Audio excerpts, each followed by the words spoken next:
2009 সালের 25 এবং 26 ফেব্রুয়ারি বিডিআর সদর দপ্তর পিলখানায় সংঘটিত হয় নারকীয় হত্যাযজ্ঞ। 57 জন চৌকস সেনা কর্মকর্তা সহ 74 জন শহীদ হন এই ট্র্যাজেডিতে।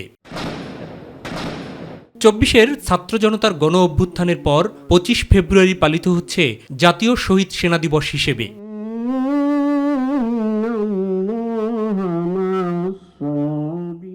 দিবসটি উপলক্ষে সকালে বনানীর সামরিক গোরস্থানে শহীদের স্মৃতির প্রতি শ্রদ্ধা নিবেদন করেন রাষ্ট্রপতি মোহাম্মদ শাহাবুদ্দিন এবং প্রধানমন্ত্রী তারেক রহমান।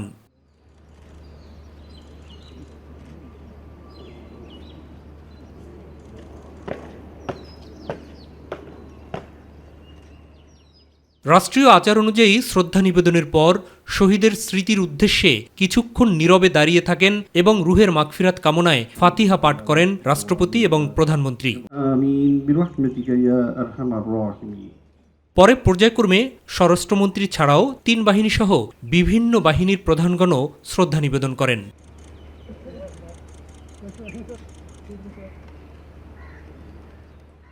শহীদের স্মৃতির প্রতি শ্রদ্ধা নিবেদন শেষে 17 বছর আগে সংঘটিত এই হত্যাকাণ্ডের বিচার প্রক্রিয়া নিয়ে কথা বলেন স্বরাষ্ট্রমন্ত্রী সালাউদ্দিন আহমেদ। পিলখানা হত্যাকাণ্ডের যথাযথ বিচার করা হবে এবং ন্যায় বিচার নিশ্চিত করা হবে, যাতে এই জাতীয় কোনো ঘটনা আমাদেরকে জাতীয় জীবনে আর না দেখতে হয় ভবিষ্যতে। স্বাধীন তদন্ত কমিশনের রিপোর্টটা ধাপে ধাপে বাস্তবায়ন করব ইনশাআল্লাহ।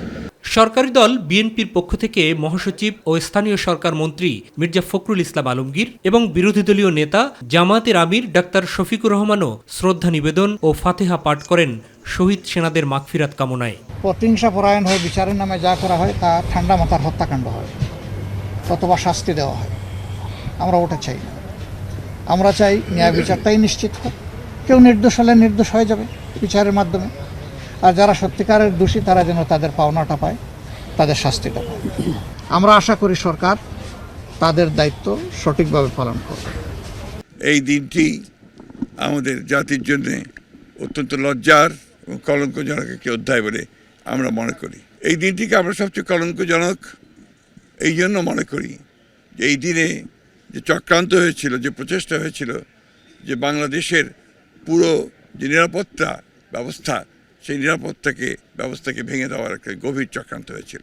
এদিকে ভোর থেকেই স্বজনের গোর জিয়ারতে আসেন শহীদ পরিবারের সদস্যগণ।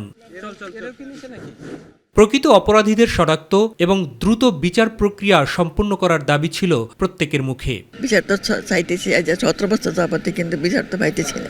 আলটিমেটলি তো রেজাল্ট তো কিছুই পাওয়া যাচ্ছে না। আশা করতেছি ভালো একটা বিচার হবে। 17 বছর তো ওয়েট করলাম, কোনো বিচার তো পেলাম না, শুধু আশা আশা আশা।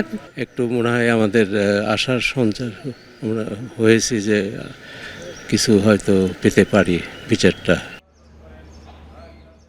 কেবলমাত্র শহীদদের আত্মার শান্তির জন্যই নয়, দেশকে যেন আর কখনোই এমন কলঙ্কজনক অধ্যায়ের সাক্ষী হতে না হয়, সেজন্য হলেও পিলখানা ট্র্যাজেডির পেছনের কুশীলবদের বের করে শাস্তি নিশ্চিত করা জরুরি বলে মনে করেন শহীদ পরিবারের সদস্য এবং গোটা দেশবাসী। মাহবুব সৈকত, মাই টিভি, বনানী সামরিক কবরস্থান, ঢাকা।